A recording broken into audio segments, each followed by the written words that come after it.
Gracias a Dios, hoy es lunes. Sean ustedes bienvenidos, sean ustedes bienvenidas a una edición más de su programa Tendencias. Hoy, lunes 30 de agosto, a un día de finalizar este octavo mes del año.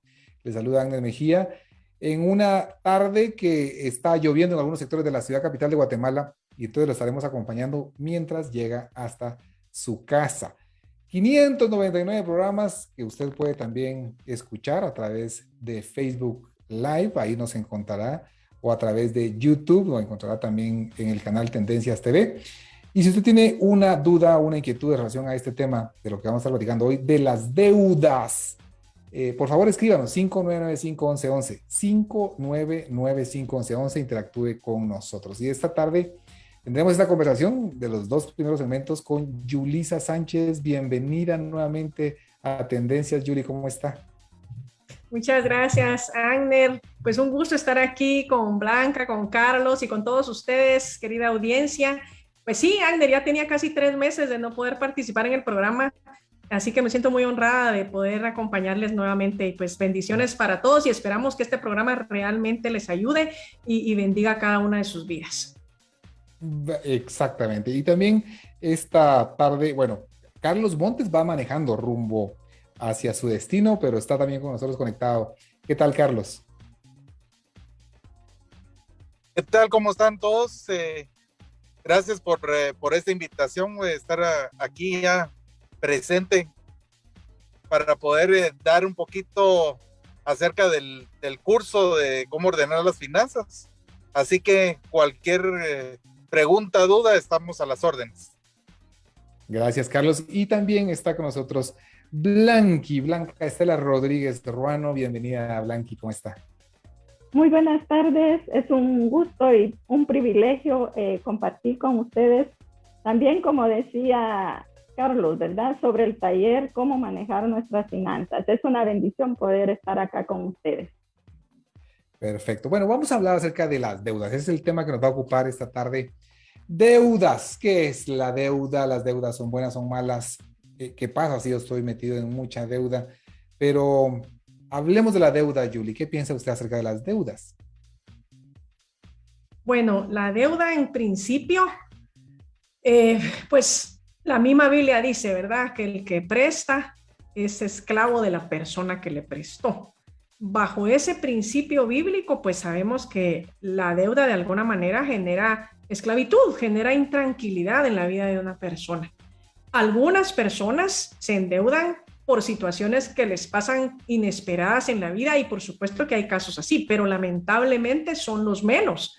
La mayoría de personas se endeuda porque no hay un manejo adecuado de sus finanzas personales y por eso vamos a conversar hoy acerca de este tema. ¿Qué sucede cuando no se da ese manejo correcto y qué principios son los que deberíamos de considerar para garantizar que sí lo vamos a hacer de la manera correcta, a la manera de Dios? Porque hay una forma correcta en donde podemos evitar endeudarnos, a menos pues que sea por una situación de verdad que lo amerite, pero como digo, sí puede suceder, son los casos menos comunes. Yo entiendo que el 99% de las personas que están en nuestro taller de finanzas personales, cómo salir, bueno, es parte de los problemas mayores que se tienen, es la situación de deuda. Carlos Blanqui. Carlos, ¿qué piensas? Bueno, con respecto a las deudas, hay dos tipos de deudas, la deuda buena y la deuda mala. No toda la deuda es mala en sí. Es mala cuando ya se sale de nuestro presupuesto, cuando todo está planificado y para poder cubrir las cuotas que nosotros tenemos, la deuda no viene siendo mala como tal. Hay muchos que usan la deuda como un tipo de apalancamiento, por ejemplo, muchas empresas lo utilizan, pero también hay principios que uno debe estar siguiendo y eso es lo que aprendemos en el curso. ¿Qué porcentajes deberíamos estar manejando para meterse a una deuda? ¿Dónde, cuándo y por qué? ¿Para qué me quiero meter en una deuda? Todas esas situaciones son las que vamos a ver, pero sí, en sí la deuda puede ser buena o puede ser mala, pero lamentablemente la mayoría de personas en el mundo manejan la deuda mala y esa es la que debemos de estar huyendo. Así es. Y bueno, Entonces, pareciera ser... su palabra, dicen cuando tienes una deuda, págalo. Ok. De hecho, bueno, entonces tenemos el tema de la deuda, nos metemos a compromisos y entonces generamos una cuota que pagar, ¿verdad? Después de ser analizado si es sujeto de crédito o no. Blanqui, ¿y cuáles pueden ser esas deudas que no son malas? ¿Cuáles podrían estar en esas? Las deudas que no son malas podrían ser por una inversión, ¿verdad? Por una inversión se puede tener una deuda siempre y cuando haya una asesoría, ¿verdad? En cuanto a los intereses, ¿cuántos intereses vamos a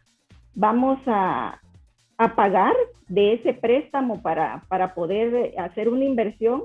¿Y cuánto va a ser también la rentabilidad que vamos a tener de esa inversión, ¿verdad? Entonces, ahí podría darse esa deuda buena. Así es.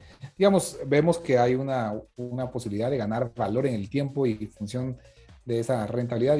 Pero Blanqui, antes de salir al aire, platicamos que es importante asesorarse y es importante pedir consejo de personas que probablemente están en ese campo para que puedan darnos su opinión también, ¿verdad? Sí, hablábamos de que es importante de que haya una asesoría y que nosotros busquemos a alguien que tenga conocimiento que nos pueda dar una buena asesoría, ¿verdad?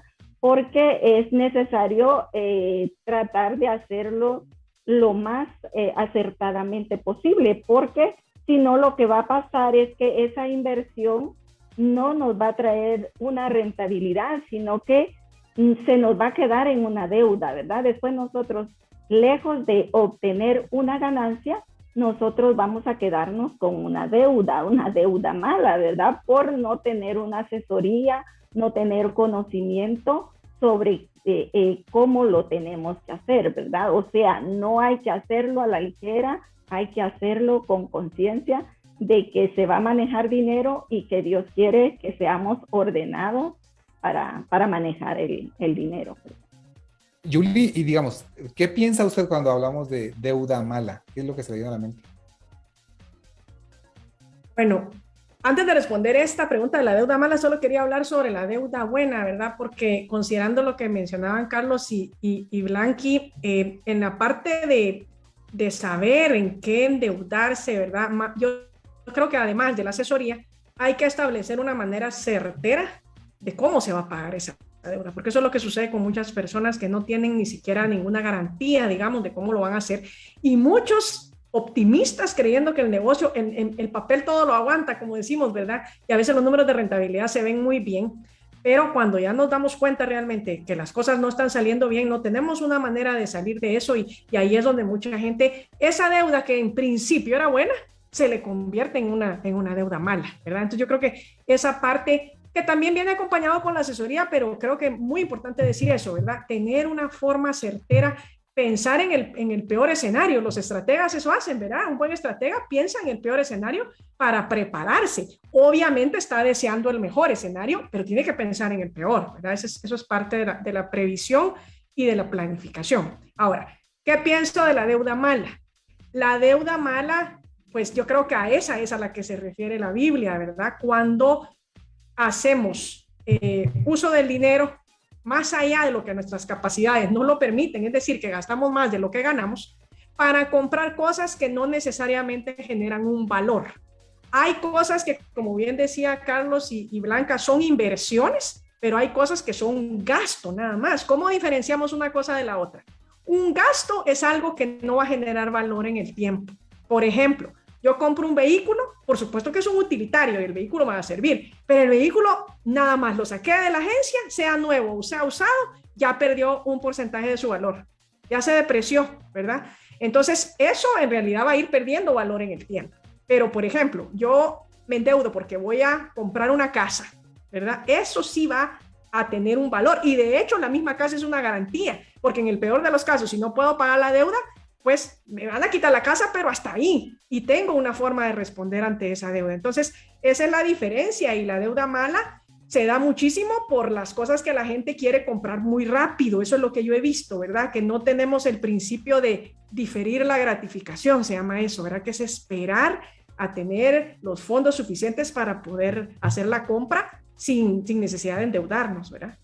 Así es. Bueno, qué interesante. Yo creo que hemos abarcado bastante en relación a esa deuda.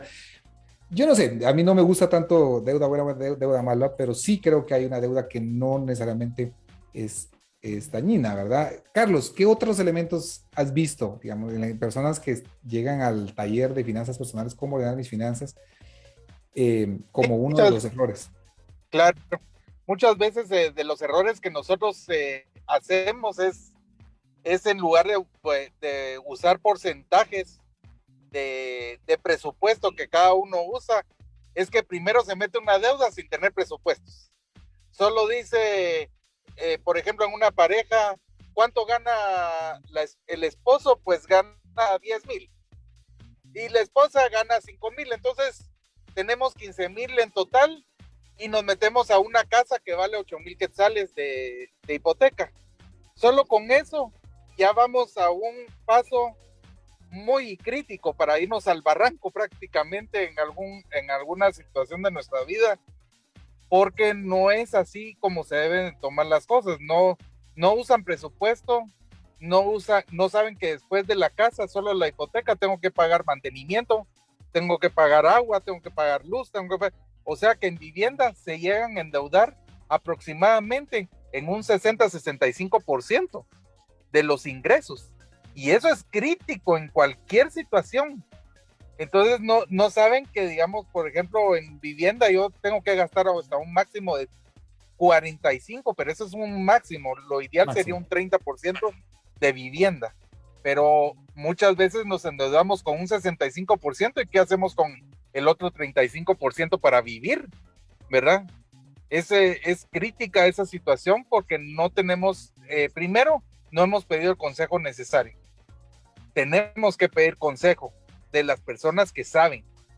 Eso es uno de los temas que también tocamos en el taller, es aprender a escuchar a las personas que saben y que le pueden dar un buen consejo a uno antes de tomar decisiones, porque la matemática es triste, ¿va? Agarramos una matemática sin ver lo que hay más allá, y lo que tenemos que tener conciencia es que deuda más deuda es igual a deuda y más deuda, ¿verdad? Entonces, hay veces que no podemos cubrir nuestras cuotas y lo que hacemos es meternos a otra deuda para poder cubrir lo que antes no pudimos cubrir, y entonces se va aumentando y aumentando y aumentando la deuda. Así es. Y digamos, ¿ha visto usted, Blanqui, casos en que la persona adquiere deuda para pagar el enganche de la casa donde va a vivir y luego también se queda pagando la mensualidad? Sí, es tremendo porque ahí sí que lo que decía Carlos, deuda sobre deuda, entonces es ahí donde después vienen esas complicaciones donde ya no se puede pagar la casa, ¿verdad? Porque realmente no se analiza el presupuesto, no se lleva a un consejo, y entonces lo que respalda eso es el presupuesto, ¿verdad? Entonces eso es lo que hablamos cuando estamos en los talleres, ¿verdad? De realizar un presupuesto, un plan de gastos, ¿verdad? Porque de esa manera es que vamos a darnos cuenta qué podemos pagar y qué no podemos pagar, ¿verdad? Porque entonces nos vamos a sobreendeudar y lo que va a pasar, lo que decía Yulisa, perder la casa, ¿verdad? Pero la intención no es esa, ¿verdad? Si se va a enganchar una casa, pues debe de ser el propósito ordenarse, asesorarse y respaldarse con un presupuesto. Así es, le recuerdo nuestra vía de comunicación 599-511-11, tiene una consulta que quisiera también agregar en relación a este tema del manejo de la deuda. O sea, la deuda nos genera esclavitud y tenemos que tener cuidado a qué nos estamos comprometiendo. Muchas veces miramos nuestra capacidad de flujo como la única situación para poder endeudarnos, y también vemos el deseo que tenemos, si nos lo merecemos. Realmente es algo por el que yo me he luchado, me he esforzado y tengo tanto tiempo de anhelarlo y lo voy a tener porque puedo, pero eso puede llevarnos a una serie de decisiones que luego se pueden ir complicando, Yulisa. O sea, ¿cómo domino todo ese gusto? Porque de alguna manera la gente que nos está escuchando puede decir, bueno, trabajo bastante y algún gustito hay que darse de vez en cuando. ¿Qué piensa Yuli? Yo estoy de acuerdo con eso, Agner, pero como bien decían Carlos, el tema del presupuesto es importantísimo, ¿verdad? Porque nosotros debiéramos aprender a presupuestar todo y llevar un registro de todo, así sea los chicles que nos compramos en la esquina o el cafecito que me paso comprando en la mañana y todo eso habría que anotarlo y habría que dejar un presupuesto para esos gustitos, ¿verdad? Se vale que todos tengamos sueños, que todos querramos hacer un viaje a un lugar que siempre hemos soñado conocer o que todo el mundo quiera un día pues tener un vehículo o mejorar el que tiene hoy o una casa, etcétera, etcétera.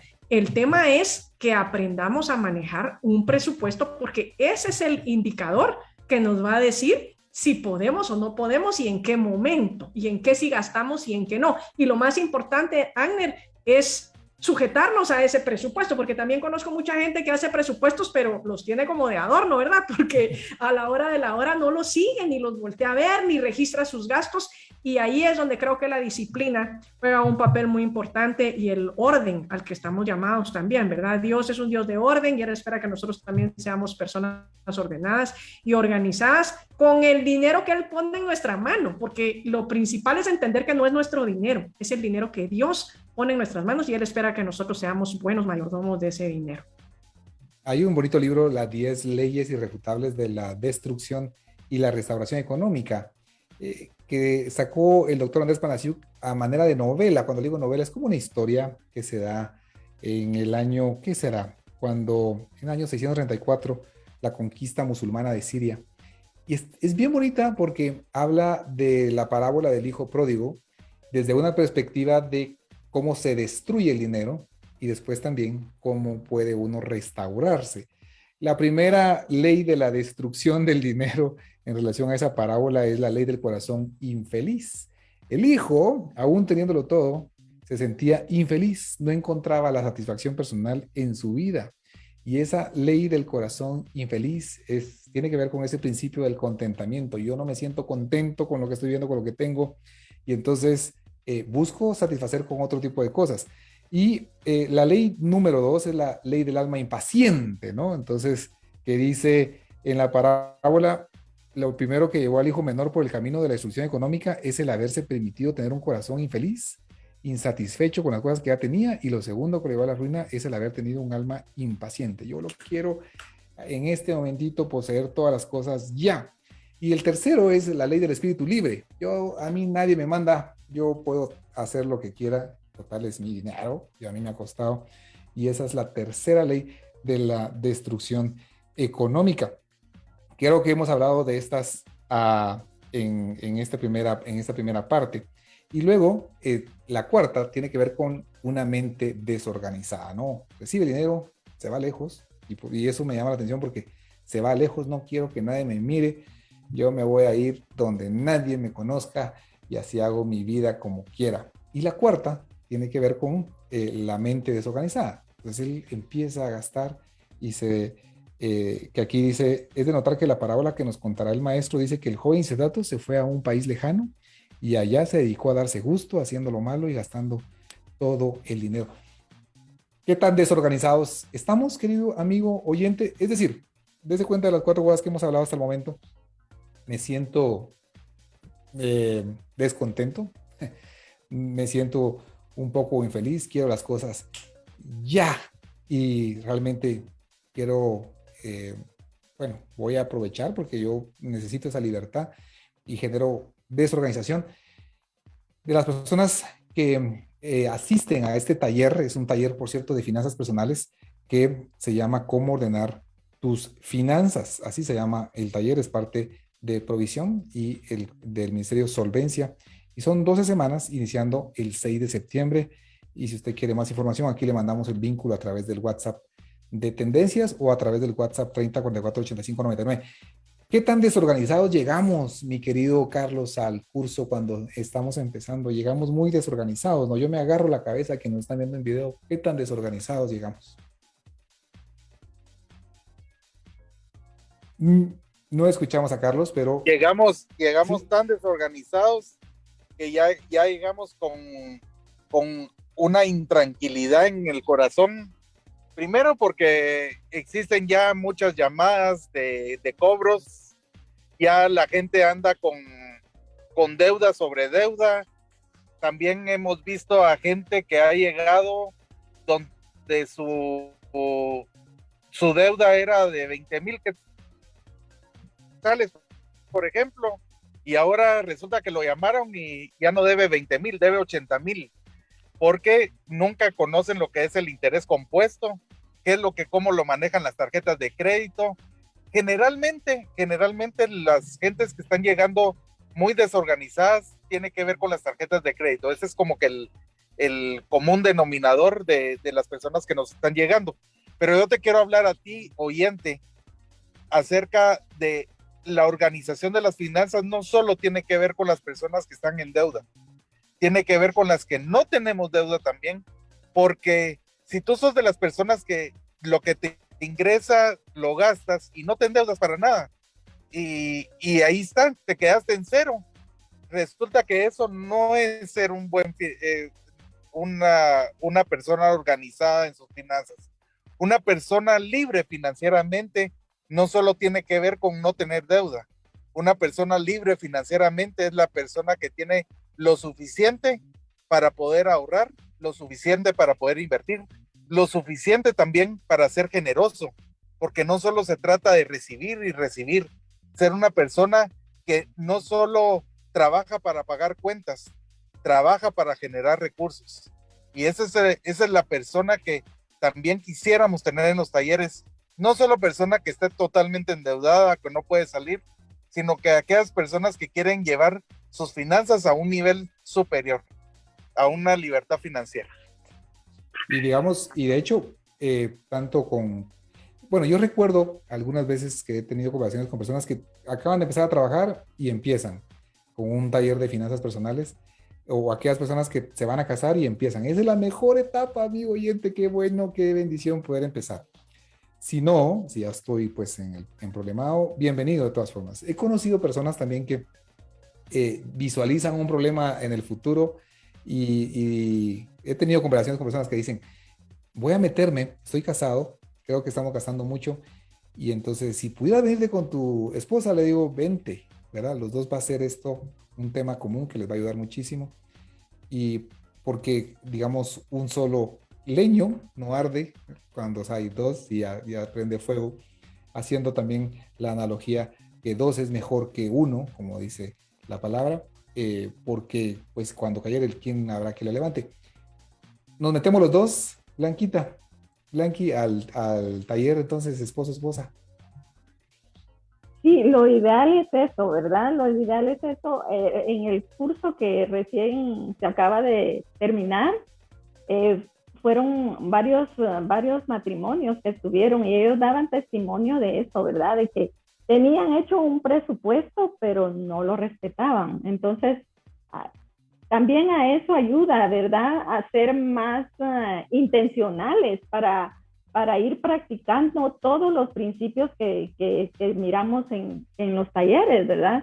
Y esas son las experiencias que hemos tenido, que gente con mucho conocimiento en finanzas, incluso gente que trabaja en áreas de finanzas, pero en lo personal no lo practican, ¿verdad? Entonces sí hemos visto que es una bendición para los matrimonios. También hemos tenido parejas de personas que están a punto de casarse, entonces también les bendice mucho porque ya van organizados, ¿verdad? Lo que decíamos antes, de la mente desorganizada es la que lleva a ese cúmulo de deudas y de situaciones indeseables. Pero al organizarnos ya con el taller se dan tantos principios.